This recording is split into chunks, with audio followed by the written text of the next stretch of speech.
What are Sami reindeer herding regulations in Scandinavia?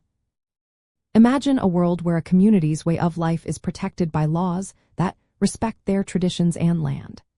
That's what Sami reindeer herding regulations aim to do in Scandinavia. These rules are designed to keep Sami cultural heritage alive while managing land use fairly.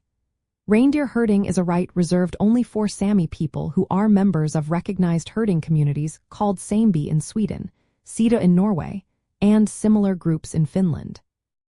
Only those with specific reindeer earmarks, which are unique marks on the reindeer's ears, can own and herd reindeer within these communities. These communities have defined grazing areas divided into summer and winter pastures, with strict rules about when and where herding can happen. In Sweden, the Reindeer Husbandry Act of 1971 sets the main regulations. It limits herd sizes based on the land and the community's capacity. Only Sami who are part of a Sameby can herd reindeer, and these communities have elected boards to manage herding activities.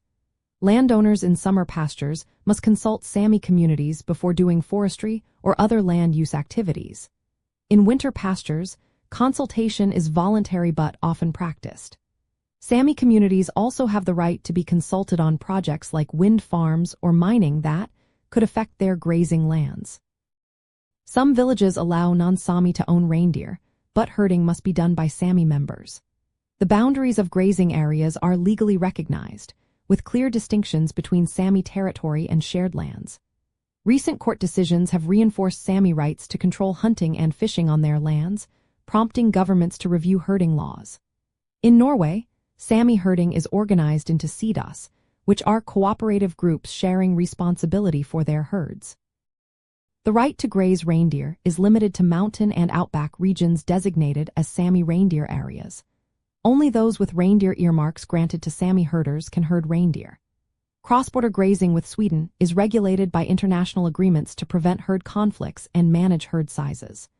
Finland's regulations are similar, with herding rights reserved for Sami in designated areas. Herding is organized through sidas, with shared responsibilities and practices. The 1919 Reindeer Convention between Norway and Sweden limits herd sizes, grazing periods, and seasonal movement to reduce conflicts.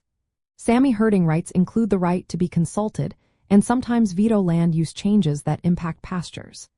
These laws aim to balance Sami livelihoods and cultural traditions with other land uses like forestry and mining. The system is both an economic activity and a way of preserving Sami identity. In essence, these regulations protect Sami communities' rights to herd reindeer within specific areas, control herd sizes, and have a say in land use decisions that affect their way of life. They help ensure that Sami heritage and traditional livelihoods continue to thrive in the face of modern land development.